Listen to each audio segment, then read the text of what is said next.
So I have a little pop quiz for you today. What was the first Broadway musical to use hip hop as its main music genre? If you said Hamilton, you'd be wrong. You see, Lin-Manuel Miranda, who was the producer of the astonishing Hamilton, also produced a show called In the Heights. He developed it at Wesleyan in college here in Connecticut and then took it off Broadway, and eventually it made it to Broadway. And it had hip hop as its main music.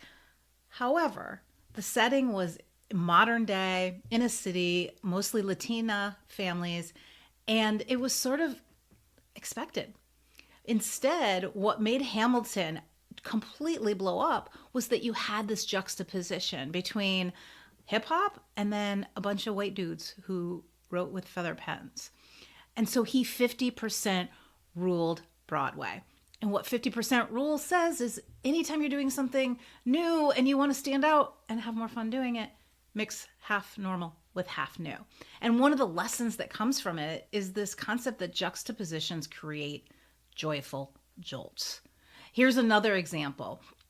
Patrice Banks became an auto mechanic in Pennsylvania, left her engineering job, and started Girls Auto Clinic. Now, that got a little press. It did well. And it wasn't, though, until she merged that and added on a second shop next door that was also a beauty salon, so that when women came to have their cars worked on by women, they could get their hair done, their nails done. And it completely blew up. She's been on Good Morning America. They're even talking about making it into a movie.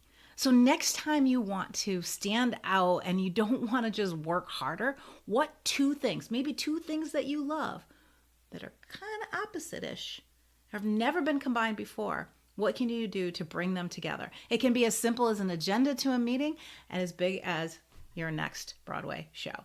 And then watch how you stand out so quickly.